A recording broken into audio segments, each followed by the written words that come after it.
This is absurd. This is ridiculous. This is the last thing I expected to see this offseason, as an NHL insider has revealed that Chris Drury is planning to trade New York Rangers star Artemi Panarin this offseason. And this has major implications on not just the roster heading into next year, but the entire organization. We're going to break it all down in this episode of Rangers Digest. But before we do that, a quick reminder to hit that subscribe button. About 74% of you who watch these videos are not actually subscribed to the channel. So if you want to stay up to date with everything that's happening with the New York Rangers, as obviously we are in the middle of a insane offseason where some of the craziest moves are going to be happening this summer, be sure to hit that subscribe button. It is free and you get to stay up to date with everything New York Rangers. But let's dive right into it.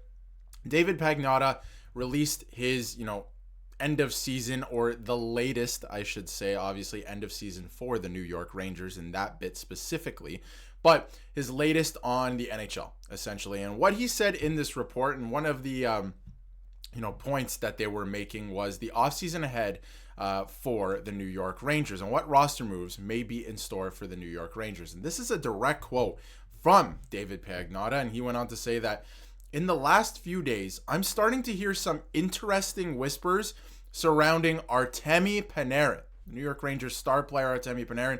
Could they move Panarin, get a heck of a return, and utilize the cap space plus some of the capital to rejig this roster? Now, Artemi Panarin, I've made a video on this before. It's something that they at least have to discuss, and I'm sure that they are actually discussing it at this point in time. And the fact that he said that he's starting to hear some interesting whispers tells me that we know that a lot of the stuff that Chris Drury has in mind, dating back to last season, not even last summer, but like 3 years ago, it's a bit of a leaky faucet, right? Like somebody gets wind of this stuff somehow. So I do think that they're at least having the conversation on how to retool this team on the fly and, freeing up that $11 million, over $11 million of Panarin's cap space. But is this the right move for the team? I mean, we'll get into some of the specifics in a second, but there's a lot of reaction out there, and Panarin is an interesting one. This is from Mark, putting aside obvious reasons.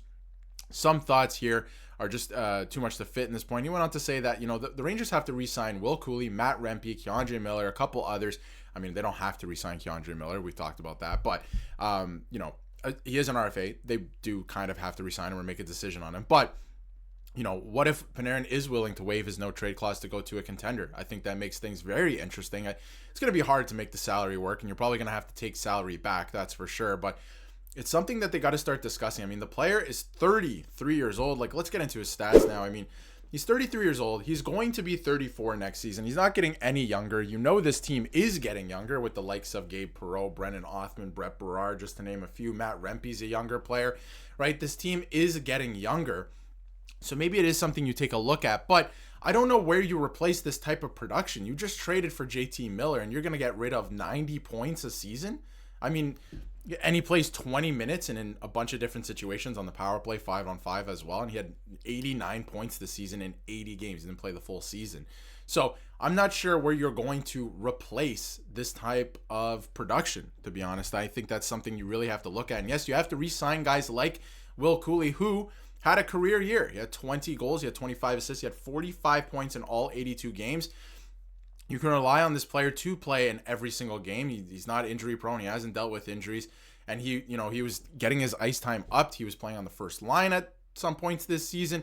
Yes, you have to make room for this player, and I do expect him to get better as well. But where are you going to find that production that you're missing with Artemi Panarin? That's the biggest question mark, and you're going to have to take some salary back. There's no way. And when you look at the entire team stats, I mean, he led the way in points, goals, assists, and I know you can see Will Cooley there, plus 12 on the season. Great season for Will Cooley, but he leads in almost every single category. And then, of course, Matt Rempe, you expect that there. But look at the gap between 1 and 2 on this team. Panarin is an elite player in this league. He has 89 points, and the second best is 62. Zibanejad on the season, and Adam Fox with 61. So where are you going to replace that type of production? Am I open to trading Artemi Panarin? If it's the right trade and it makes this team better in the future, yes, he's going into the last year of his deal. We can kind of get into what his contract looks like right now as well. $11.6 million, as you can see here. He's in year 6 of 7. He's heading into year 7 of 7 of this contract next season. So it could be interesting that, heading into next year, maybe the trade deadline, maybe even the summer, a contender or a team that is right on the brink that could use a piece like this, like the Pittsburgh Penguins 10 years ago when they traded for Phil Kessel, right? They could be a piece away. Could be looking at this and saying, hey, Rangers, you're not going to compete for a Stanley Cup. We could take this player off your hands for a great return, and you take some salary back in return. You can't take all of the $11 million back in return. So, that would defeat the purpose of freeing up that cap space. But this is a very interesting report. And again, there's a lot of fan reaction around there. Trading Artemi Panarin so JT Miller can get his best friend Brock Besser overpaid in New York. I mean, there's a lot of reactions going around right now. And this is from a sad Rangers fan. No one is giving up any sort of package Rangers fans would actually want for Artemi Panarin. He makes $11.6 million for one more year and will be 34 years old in October. So heading into next year, he's going to be 34 next season, I should say. There isn't a lot of trade value in those variables. Better off just keeping him. I think there is trade value there. I do believe that. But I think that at this point in time, you're better off keeping him with what you're trying to build. If you trade one of your best players, where are you going to find that production? You can't put that pressure on these young players this quickly. This is what we've been talking about. This organization, this team cannot develop young players, and that's another step in the wrong direction if you trade, one of your best goal scorers, one of your best point getters for, we don't know what for, right? But assuming to retool a little bit, but who's going to fill in those gaps? You're putting too much pressure on the young guys before they're ready, I think. So, Gabe Perreault is not going to come in and be a 90-point guy right away. So, or maybe ever. We don't know, right? So I think you have to do a better job of protecting your younger players. So at this point, maybe you don't trade him, and you don't know what his next contract could look like. Maybe he wants to stay in New York. We know that he wants to be in New York. He signed here. He wants to play in New York. I could see him waiving his no-trade clause to go and try and win a Stanley Cup, but he signed here. He wants to be a New York Ranger. I think that, at the end of the day, they're probably not going to trade him. But I don't know. Chris Drury makes some shocking moves sometimes. But this is the full thing from David Piagnotta. He said they've got about $9.6 million in cap space, something like that. It's a little bit less now because they've made some signings like Juuso Parssinen. So they've got to get Keandre Miller signed. They've got to get Will Cooley signed. And then they'll have about $3 million left to play with. I mean, that's a bold prediction in terms of Will Cooley and Keandre Miller and what they're going to sign for each. So by the looks of things, it's going to be another aggressive offseason. Now, you can pause and read the rest of this, right? And there's a lot of moving parts, and they're talking about Artemi Panarin at this point. Why aren't we talking about the guy whose jersey hangs to my right? Mika Zibanejad. You could free up $8 million there. We saw it happen with Jacob Trouba. Yes, no movement clause. We saw that happen.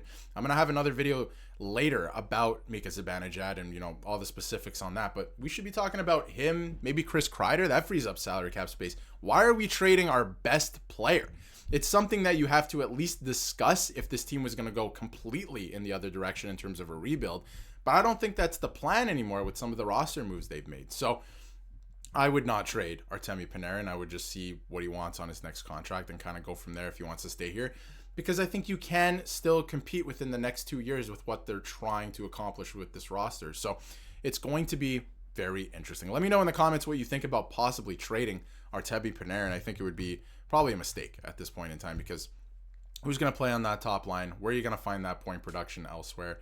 I don't think it makes any sense at this point. So I know I brought it up a couple months ago. I said you have to at least start talking about it depending on which way you go. But with where the team's at right now, the roster, and the fact that he, is able to produce that many points for you, it would be a mistake to put that much pressure on the young guys this quickly. And again, what are you going to get in return, right? It's a question mark. So I think you keep Panarin and you start to look at the rest of the roster and see where you can retool there. But let me know what you think in the comments. And if you haven't yet, hit that subscribe button so you can stay up to date with everything New York Rangers.